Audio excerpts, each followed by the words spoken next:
Hello YouTube, welcome back to the machine shop, and here we are, part 2 of what's turned into quite a bit of a saga of the petrol tank. So I've actually done all sorts of things, recorded quite a lot of footage, but to be honest, none of it was I'm really happy with. So rather than subject you to all of that, I'm really just going to give you a bit of a summary and show you a few little clips of what happened. So I knew things weren't quite right after a couple of days when I came back in the shed just to check on things, and there was water all over the floor. So my first thought was that the cork, which I put in the fuel tap hole, had leaked. Had a quick check on there, that was all fine and secure, but there was still only about a third of a tank left. The rest had escaped all over the floor, making a right mess as it happened. So I thought I'll put some more solution in the tank and see what happens. And sure enough, after a little while, we had this little discovery. Right, so I've zoomed you in a bit, and now if I tilt the tank forward, having put a bit more water in, I suspect you will see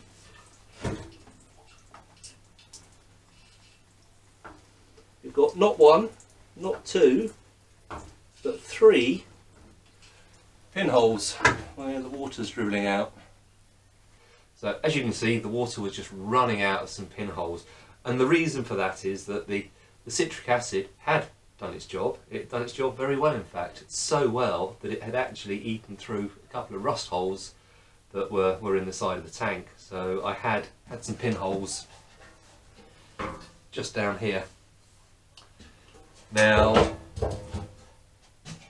the only thing I could do as a result of that was I emptied the tank out, flushed it all out with some clean water, make sure I got rid of all the residue of the citric acid solution, and then I dried it out.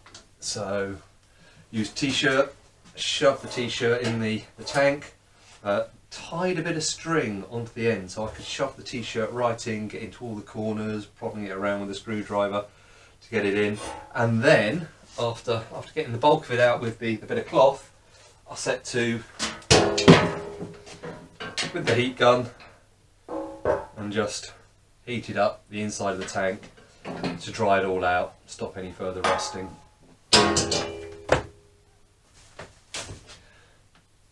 After I'd done that and I got the tank dry, I thought I'd have a look at the pinholes that had appeared, and it turned out I didn't have 1 or 2 pinholes as I thought. I actually had 5 of them. So I gave them a bit of a prodding around, used the scriber here, just had a prod round and opened up the holes, and as you can see from the photo, this is what I discovered.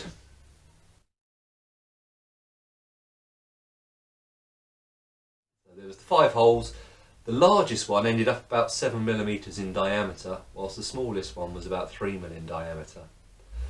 Now at that point I kind of thought it really isn't worth carrying on with this tank, but I had heard that you can actually solder up the holes in the petrol tank. So I had a go, got the soldering kit out, cleaned everything up with acetone, put down the flux, fired up the blowtorch and tried doing the holes.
Alright, but it's not the prettiest of repairs. In fact, all I'm doing is dropping solder everywhere. Doesn't appear to have bonded at all. Now, I just could not get that to work. And I think the reason is I was using plumber's solder, which really isn't strong enough. It just would not bond to the tank. I suspect you could probably get away with brazing it. In fact, I know you can get away with brazing it, but I didn't have the equipment for brazing. You might get away with silver solder, but it just wasn't playing ball with the solder. So I had no option but to get the welder out and try and weld up the holes. The problem is the metal on a petrol tank is very, very thin, even thinner than the metal on the exhaust that we welded up. So I wasn't overly hopeful, and yet, sure enough, after quite a bit of time welding and grinding and welding and grinding, and yeah, you get the idea, I managed to more or less seal up the pinholes. And thought, yeah, great, off we go again. Filled the tank up with the citric acid solution, and yeah, wasn't leaking. We're on to a winner here. Actually, no. Within a couple of days there was water all over the floor, and I had a look, and now I had a whole load of pinholes appear down here.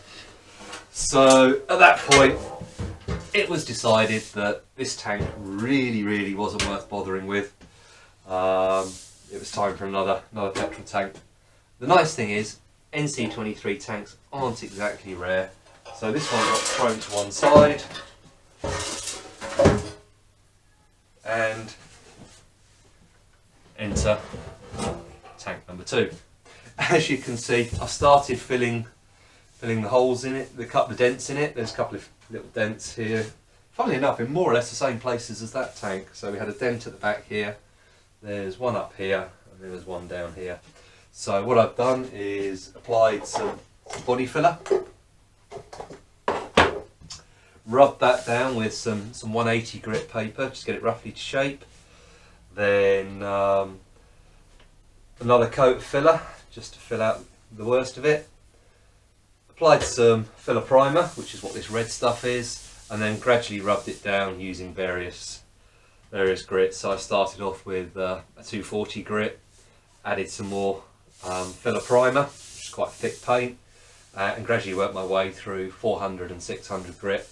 And I've got that more or less smooth, so we're now ready to apply primer and top coat. So yeah, unfortunately I chose this tank because I knew it was a bit rusty and thought it would be a good candidate for the citric acid. As it turned out, it was just a little bit beyond salvation. However, for the sake of completion, what I will do now is we'll fire up the endoscope and we'll have a look inside it so you can see what a difference the citric acid made. Okay, so I fired up the endoscope, so let's have a look inside.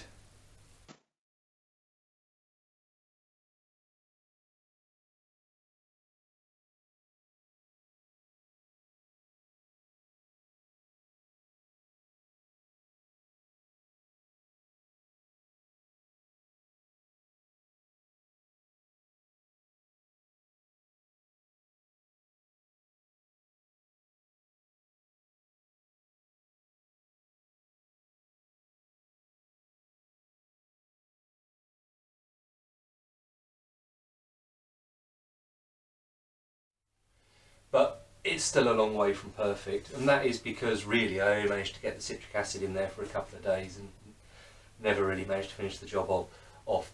But you'll have to take my word for it. The citric acid really does work. I've used it quite a lot on other tanks. It just happened that this particular tank was just too far gone to save. So as I said, sorry it's a bit of a short video, and you don't really see a lot going on. But this has been really quite frustrating, and as I said, unfortunately this tank isn't going to be used anymore. I am going to use the other tank over here. Now, it's not the end of the world. This tank could be saved if I had to. I could use one of the tank lining kits. POR15 or POR15 tank sealer is very highly recommended.